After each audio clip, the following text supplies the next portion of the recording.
ഇത് പണ്ടത്തെ സ്റ്റൈലിലുള്ള കിച്ചൺ ആയിരുന്നു. അവിടെ വിറകടുപ്പ് അവിടെ അതിന്റെ അവശിഷ്ടങ്ങൾ ഇപ്പോഴും കാണാം. ഇപ്പോൾ വേണമെങ്കിൽ ആക്കാം. അവിടെ വിറകടുപ്പിന്റെ സെറ്റപ്പ് ഉണ്ട്.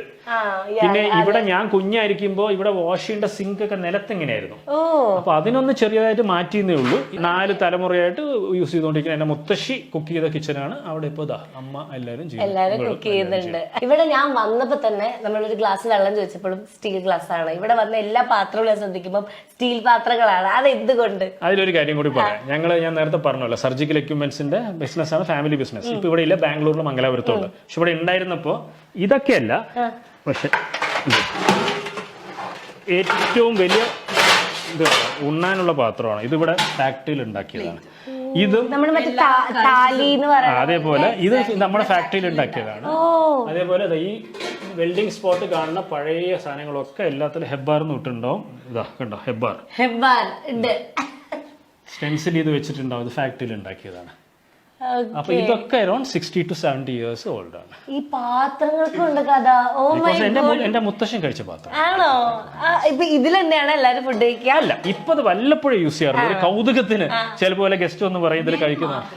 വല്ലപ്പോഴും now we hardly take it. നമ്മളിപ്പോ ഗസ്റ്റിനൊക്കെ അല്ലേ കൊടുക്കാറുള്ളൂ. വല്ലവർക്കും ഇതിങ്ങനെ അതായത് സദ്യ പോലെ നമ്മൾ ഇങ്ങനെ വളരുമ്പോ അങ്ങനെ ഗസ്റ്റ് വരുമ്പോ ഒരു കൗതുകത്തിന് വെച്ചു കൊടുക്കാറുണ്ട്. അപ്പൊ നമ്മൾ ആക്ച്വലി ഈ വീടിന്റെ ചെറിയ കഥകൾ മാത്രമേ നമ്മൾ അറിഞ്ഞിട്ടുള്ളൂ. ഞാൻ ഇനിയും ഇവിടെ സംസാരിക്കുകയാണെങ്കിൽ എനിക്ക് ഉറപ്പാണ് ഇനിയും ഒരുപാട് കഥകളും അല്ലേ കാര്യങ്ങളും പറയണ്ടാവുന്നത്. അപ്പൊ നമ്മൾ ഇതിന്റെ വൈൻഡപ്പിലേക്ക് അടുക്കുകയാണ്. പക്ഷേ വേറൊരു കാര്യം കൂടെ ഉണ്ട്. നമ്മൾ തുടങ്ങിയത് ഒരു എൻട്രൻസ് എന്നല്ലേ, പക്ഷെ വേറൊരു എൻട്രൻസും കൂടെ ഉണ്ട് അല്ലേ? സെക്കൻഡ് മെയിൻ എൻട്രൻസ് ആക്ച്വലി ഇതാണ്. സിറ്റ് ഔട്ടിന്റെ എൻട്രൻസ് ആണ്. സിറ്റ് ഔട്ടിലൂടെ എൻട്രൻസ് ക്രിയേറ്റ് ചെയ്തതാണ്. ഓക്കെ. അപ്പം ഈ ഒരു ഏരിയയിലേക്ക് ഇവിടുന്ന് ഇറങ്ങുമ്പോഴാണ് ശരിക്കും ആ ഒരു എന്താ പറയാ മാവ്. എനിക്ക് മാങ്ങ ഭയങ്കര ഇഷ്ടമാണ്. ഇഷ്ടം പോലെ വെറൈറ്റി ഉണ്ട്. മുണ്ടപ്പുണ്ട്, ബെനറ്റ് അൽഫോൺസോ. പിന്നെ ഈ ഡോർ ഫുള്ള് ഡിസൈൻ ചെയ്ത് റിനോവേറ്റ് ചെയ്ത അനിതയാണ് കേട്ടോ. ഇത് അനിതയുടെ ക്രിയേഷൻ ആണ്. ഇത് എങ്ങനെയായിരുന്നു ഈ ഒരു പരിപാടി? ഇത് ആക്ച്വലി വാൾ ആയിരുന്നു. ഇവിടെ വിൻഡോ ആയിരുന്നു. അപ്പൊ ഈ ഡോറിന്റെ മൊത്തം ഇങ്ങനെയുള്ള ഡിസൈനും നമ്മുടെ പുലി സിംഹവും ഇതൊക്കെ സംഭവങ്ങളൊക്കെ അനിതയുടെ. ഇനി നമ്മൾ ഈ ഒരു ഭാഗത്തേക്ക് വരുമ്പോൾ എന്താണ് കാണാൻ പറ്റുന്നത്?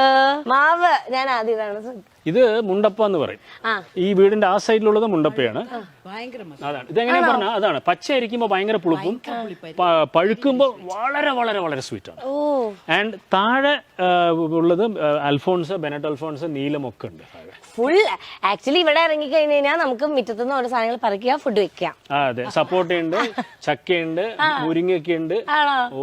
എല്ലാ